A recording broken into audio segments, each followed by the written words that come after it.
It was 2 in the morning, and from my bedroom ceiling, I could hear what sounded like a large body being thrown around. A second later, I heard the unmistakable voice of my daughter, Katie, crying and screaming for help. I flew up the stairs and into her room, only to find her struggling to stand and completely losing her sense of balance over and over again. She fell violently against doors, furniture, and even dropped to the floor so many times. I thought this must be a new seizure type. All this time, I thought that I would be prepared to hold her down and do what I needed to do in case she ever had a big seizure. This horrific night revealed to me that I was not mentally or even physically strong enough to handle the situation. Have you ever experienced moments where you felt completely inadequate to handle your own situation? Have you felt that fear that comes along with the threat of harm to your child as you helplessly watch them suffer, not knowing what to do? Today, I want to explore the subject of fear, how to face it, how to overcome it, and how to keep moving forward. Hey, I'm Michelle Hayes, special education teacher and parent of a child with multiple special needs. I'm here to share stories, strategies, inspiration, and hope to parents and caregivers of individuals with disabilities.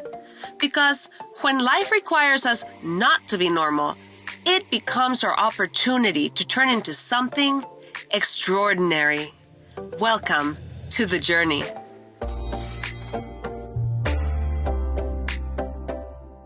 I wrapped my arms around Katie and held her tight, just like I had mentally rehearsed over and over again. Only this time, in the real world, things didn't play out like they had in my perfect dry run. With each whirling attack, Katie and I were just launched across her bedroom again and again. She screamed in terror, "Mom, help! It hurts!" And I tried so hard to just control her body. I yelled at her to lay on the floor. It was chaos. Nothing worked. Fortunately, my husband is big and strong.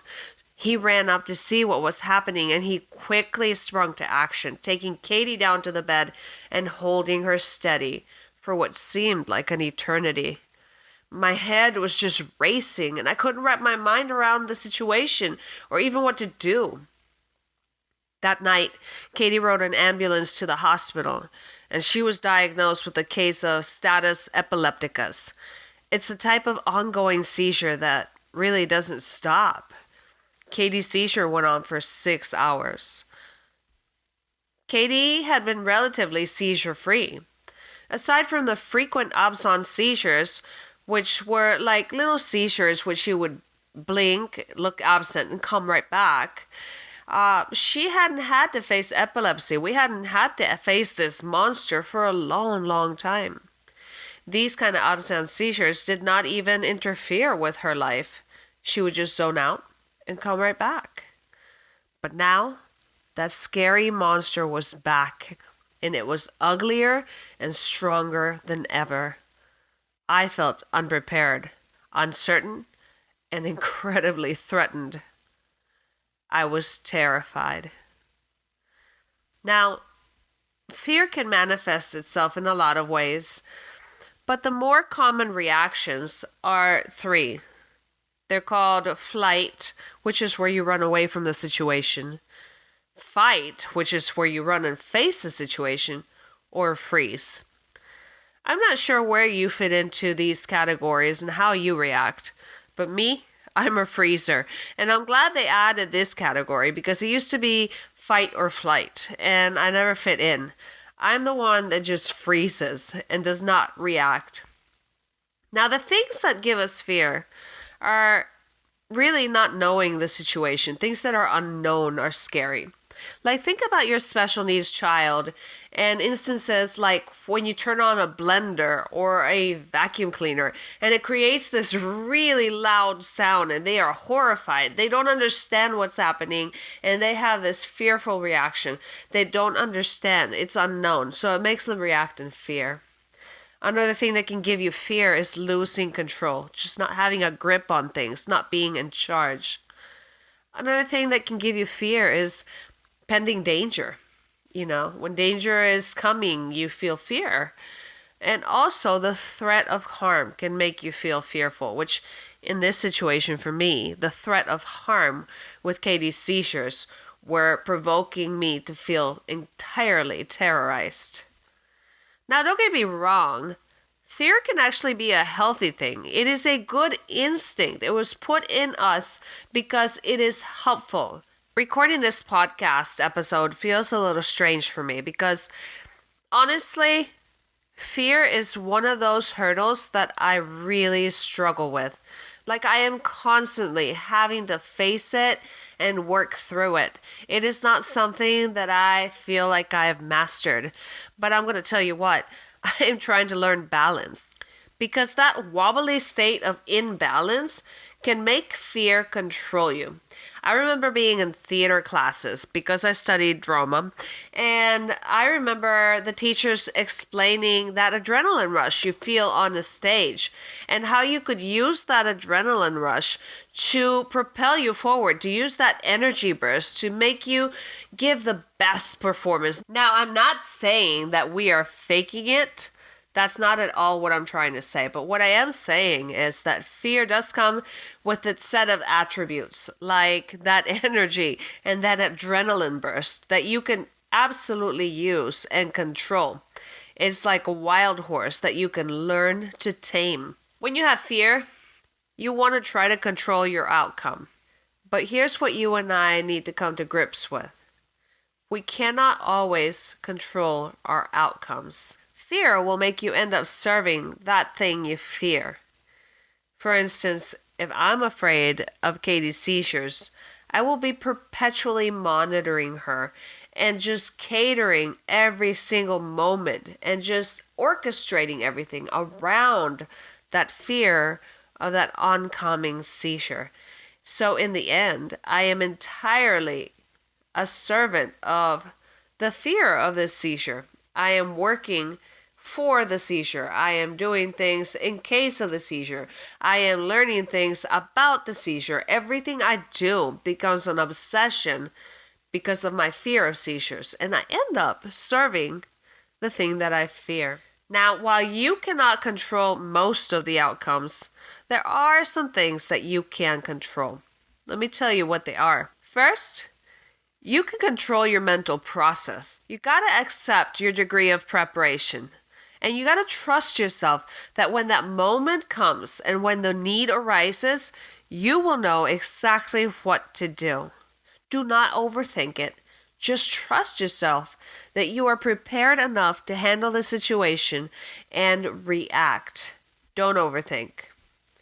Another thing that you can do is you can have a certain level of preparation and training. Recognize that you might take, actually, you will take poor choices when you're under pressure because you're going to automatically default to that basic instinctive reaction of fear, which is fight the situation, run away from the situation, or freeze. Fight, flight, or freeze. Do have a level of preparation, a level of training so that you can handle the thing that you are working with, the situation that you need to work with.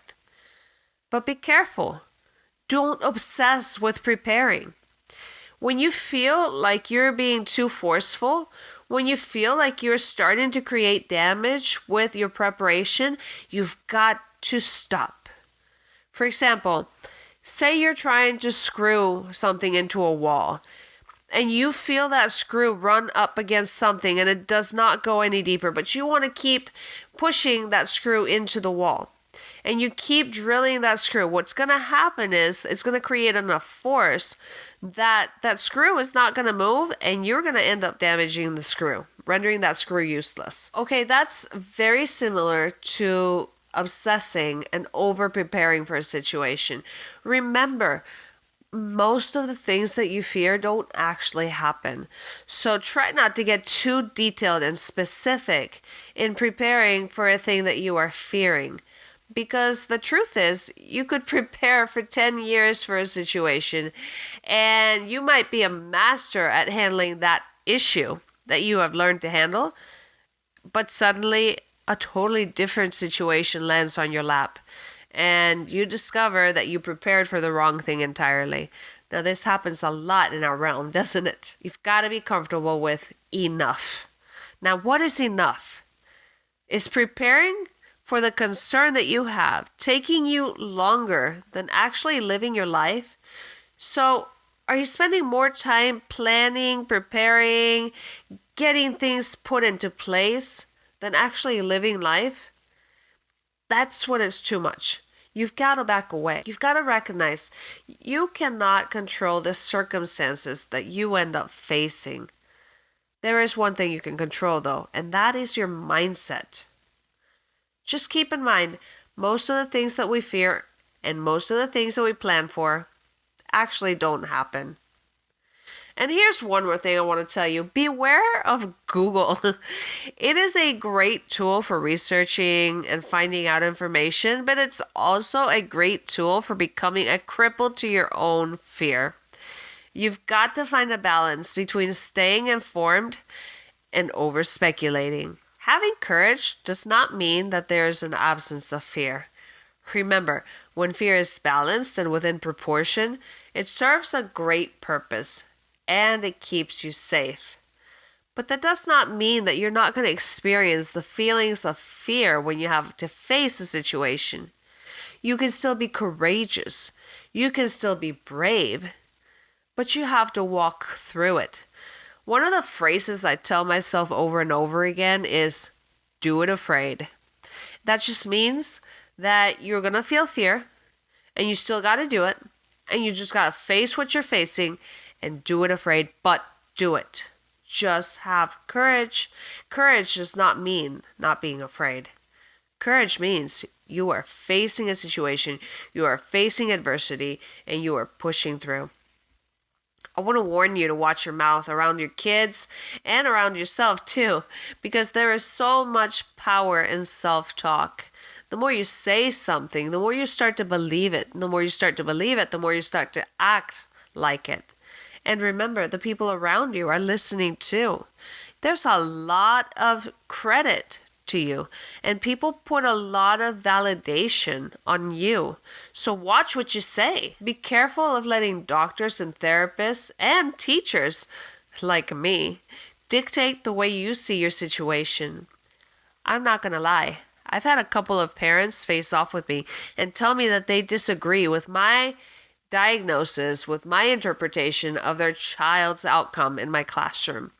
And every time I have learned that there is no better person to understand that child than the parent. And I stand back and I listen, because that parent knows their child to a level that I will never, as a special education teacher, I will never understand. That person made that child. That person raised that child. That parent is the only parent to that child. There is no other mom than that mother. There is no other dad than that father. And I have learned to just trust that if a parent says that I'm wrong, that parent must be onto something. It's only your job to believe and to hope. That is up to you. You've got to find strength within yourself. You've got to have courage in the face of fear. So my takeaways for today are some simple strategies for dealing with fear. First, do it afraid. Just face the situation, bite the bullet, trust yourself that you will know and will be prepared enough to handle a situation. Do not overthink it and jump right in. Secondly, I want you to surround yourself with positive people who find joy in life. You're going to find that they will strengthen you, they will renew your vision, and they will change the way that you think. Make sure that the people that you are surrounded by are people that have the vision that you want to have, are people that see things the way you want to see. Thirdly, I want to remind you Take it one small bite at a time. Okay, we are walking an uncharted journey. It is dark, it is unknown, and you can only take one small step at a time. Sometimes you can literally only see what is right under your feet, what is right in front of you. Sometimes one step, half a step, even a little scoot is all you can do. But all forward motion counts. Do what you can to make that step a sturdy step. Next, I want you to remember to take care of what you have today. Not what was yesterday, not what you picture for tomorrow. You only have today. You've got to make today yours. You are your child's parent, not the doctor, not the therapist, not the teacher. It's you that child looks to for security and stability. You have to find a way to provide that. Your child is watching you learn and is learning from your example. Your child is learning how to handle fear, how to handle adversity, how to look at tough situations, and your child is learning how to react to all of that by watching the way that you react. What are you demonstrating to your child? Are you showing how to have courage in the face of fear? Don't worry. If you haven't yet, today is your day. Today is the day that you can say, I'm going to change. I'm going to inspire my child. I am going to show my child that this is the way that we do it. In my family, I tell my children, we are the Hayes family, and we are strong. We are resilient. We are learners. You've got to impart identity to your family the same way. You've got to show them what are your values, what are your traits, what do you stand for. Your children will follow your footsteps. You have got to have courage, even in the face of fear. You can do this. Thanks for listening to The Journey. From special needs to extraordinary outcomes. Today, we talked about dealing with fear and learning how to control it. Join me next time where we will discuss how to believe and keep hope alive. Until then, enjoy the journey. See you next time.